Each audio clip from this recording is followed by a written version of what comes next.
ሰላም ጤና ይስጥልኝ በመላው ዓለም የምትኖሩ ኢትዮጵያውያን በያላችሁበት የዓለም ጥግ ሁሉ ሰላም ፍቅር ጤና እንዲበዛላችሁ እየተመኘው አሁንም ለዚህ ሰዓት የተሰሙ ሰበርና አጫጭር መረጃዎችንም ይዤ ብቅ ብያለሁ።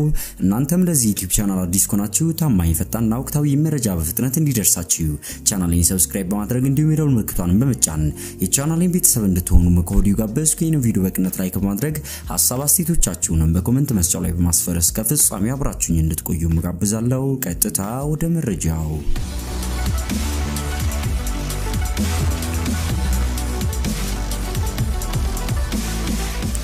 ክቡራን አድማጮች ለይሳተም እጅግ በርከት ያሉ ከያቅጣጫው የተሰሙ መረጃዎችን አጠናቅሬ ይዤ ብቅ ብያለሁ።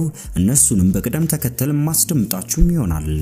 በቅድሚያም ከጊራናው ጀግና ሻምበል ደምሌ አረጋው የደረሰን እጅግ መደመጥ ያለበት መልእክት አለ። እሱንም በማስቀደም ጀምራለሁ።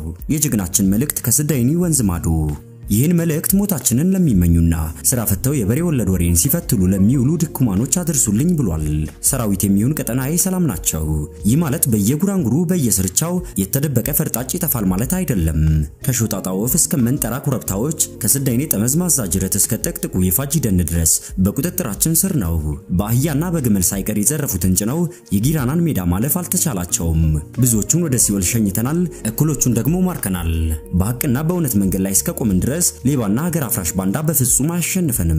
የቻለ በሎጂስቲክና በሬሽን አቅርቦት ይደግፈን፣ ያልቻለ ደግሞ በዱዓ ወይም በጸሎት ያግዘን። በእርግጥ ትንሽ ታጋዮች ቆስለውብናል፣ የተወሰኑም ወንድሞች ሸሂድ ሆነዋል። ነገር ግን እኛ ከገደልነው አንጻር የተሰዋብን በጣም ጥቂት ነው። የኛን 5ቱን ሰው በእነሱ 500 ወራሪ መንዘረነዋል። አይዟችሁ፣ ድል ያለ መስዋዕትነት አይገኝም። ባንዳንና ወራሪን ከርስታችን እስካላስወገድን ድረስ ትግላችን ፍጹም ሆኖ ይቀጥላል። ጦርነት በባህሪው ተለዋዋጭ ነው። በየሰዓቱ በየቀኑ በየደቂቃው የጠበቅነው ነገር እንዳልጠበቅነው ያልጠበቅነው በተቃራኒው መልኩን ቀይሮ ሊከሰት ይችላል።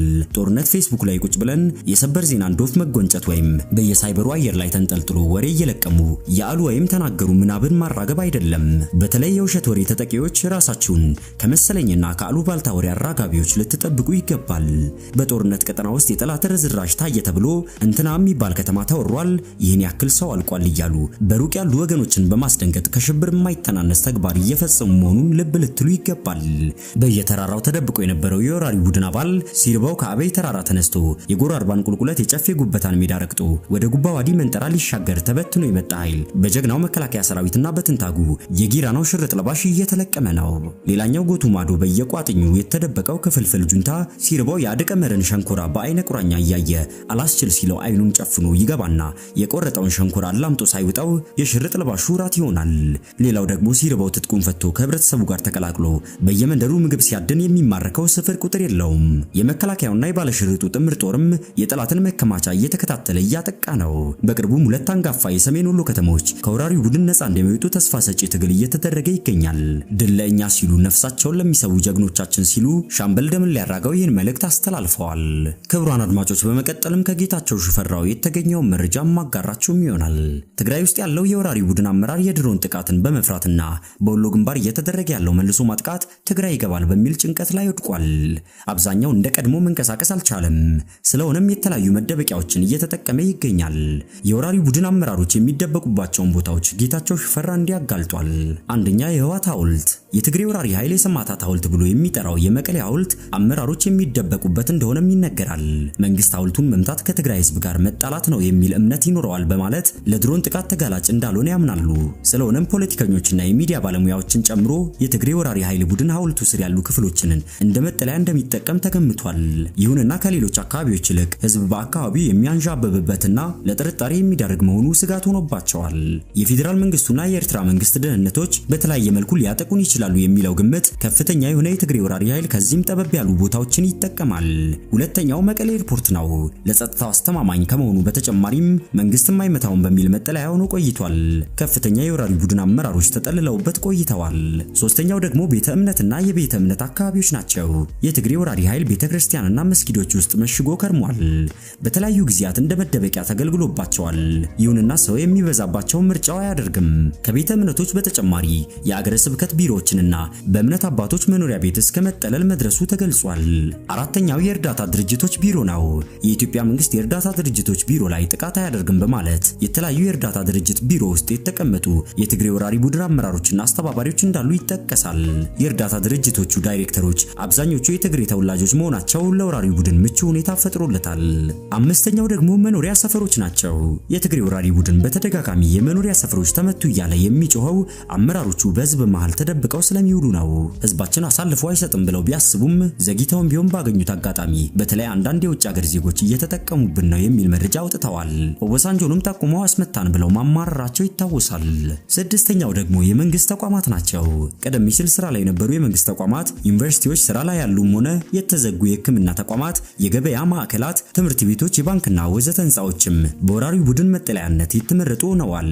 ይሁንና አብዛኞቹ ዋና ዋና አደባባዮች ላይ የሚገኙ መሆናቸው ከስጋት የሚያድኑ አይደሉም። ሰባተኛው ቅርስ ቦታዎች ናቸው። የአፄ ዮሐንስ ቤተ መንግስትን ጨምሮ በአየር ጥቃት ኢላማ አይሆኑም የተባሉ ቅርሶችም የትግሬ ወራሪ ቡድን አመራሮች፣ አስተባባሪዎች፣ የሚዲያን ጨምሮ የተለያዩ የዘመቻ ቡድኖች ለመጠለያነት የተመረጡ ቦታዎች ናቸው። ስምንተኛው የገጠር ሰፈሮች ናቸው።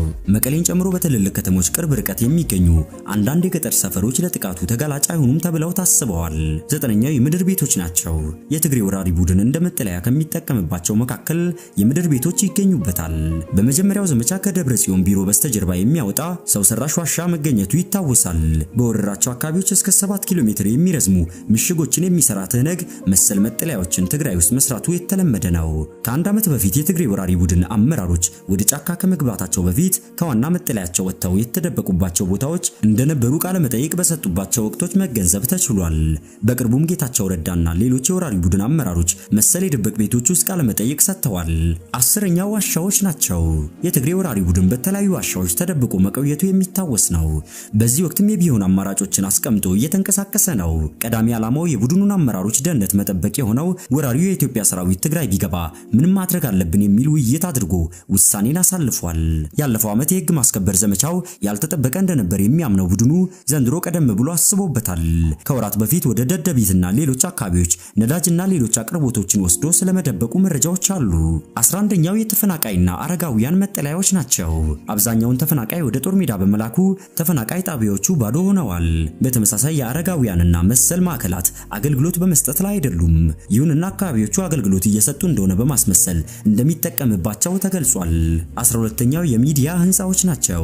መንግስት ሚዲያን አይመታም በሚል ግምት የሚዲያ ህንጻዎችም እንደ አማራጭ ይታዩ ነበር። ይሁንና በአሁኑ ወቅት አንዳንድ የሚዲያ ሰራተኞችም ከትግሬ ወራሪ ቡድን አመራር ጋር ሌላ ቦታ የተደበቁበት አጋጣሚ ስለመኖሩ መረጃዎች አሉ።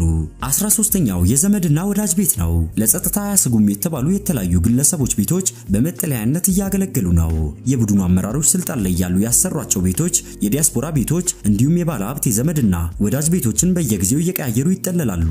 በሌላ በኩል የወራሪ ቡድን አባላት በአምቡላንስ በእርዳታ ድርጅት መኪናዎች ራሳቸውን ቀይረው በባጃጅና ሞተር እንደሚንቀሳቀሱ ታውቋል። በተመሳሳይም ያለባበሳቸውንም ሁኔታ በየጊዜው እንደሚቀይሩ ይገለጻል ሲል ጌታቸው ሽፈራው ይህን መረጃ አጋርቶናል።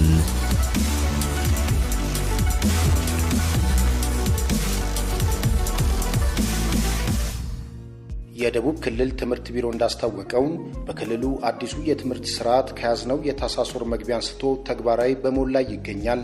የትምህርት ስርዓቱ የተጀመረው ለሙከራ በተመረጡ 138 የአንደኛና 23 የሁለተኛ ደረጃ ትምህርት ቤቶች ላይ መሆኑን በቢሮው የስርዓተ ትምህርት ዳይሬክቶሬት ዳይሬክተር አቶ እንዳሻው ይስማ ተናግረዋል።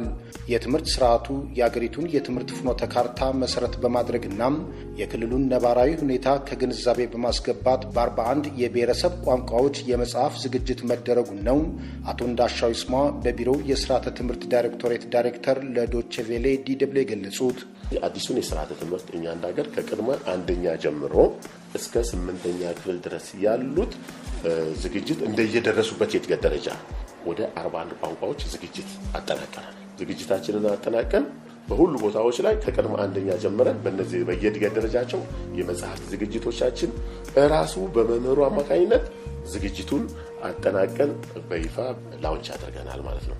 በአሁኑ ወቅት በክልሉ የተጀመረው ስርዓተ ትምህርት ቀደም ሲል ከነበረው በምን ይለያል በሚል የተጠየቁት ዳይሬክተሩ አቶ እንዳሻው ተከታዩን ምላሽ ሰጥተዋል።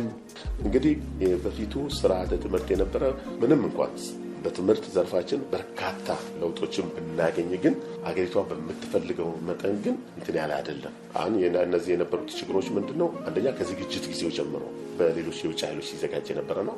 አንዱ ለውጥ በአገሪቷ ምሁራን መዘጋጀቱ አንድ ለውጥ ነው። ሁለተኛ አገር በቀልን እውቀት ትኩረት ተሰጥቶት ነው። ይሄ ኢንዲጂነስ ናውሌጅ የምንለውን ነገር እሱን ያካተተ ነው። ሌላኛው ለአንደኛው ክፍለ ዘመን ለሚፈልገው ቴክኖሎጂ ዝግጅት እንዲያደርግ የተደረጉና ትምህርቶችን ነው እንዲያደርጉ።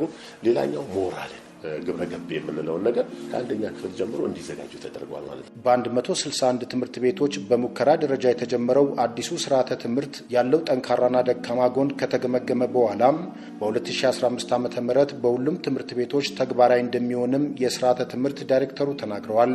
ዶች ቬሌ ዲደብሊው ያነጋገራቸው በሐዋሳ ዩኒቨርሲቲ የትምህርት ኮሌጅ ዲን ዶክተር አብርሃም ቱሉም ቀደም ሲል የነበረው ስርዓተ ትምህርት ከራስ ይልቅ የሌሎች ሀገሮችን ባህልና ወግ የሚያስተዋውቅና የመልካም ስነ ምግባር መሰረት ለሆኑት የግብረ ገብ ትምህርቶች ትኩረት ያልሰጠ ነበር ብለዋል። አሁን ወደ ተግባር የተገባው የአዲሱ ስርዓተ ትምህርት ግን አገራቸውን የሚወዱ ኃላፊነት የሚሰማቸው ዜጎችን ለመፍጠር በማለም የተዘጋጀ መሆኑን ነው የትምህርት ኮሌጅ ዲኑ የተናገሩት።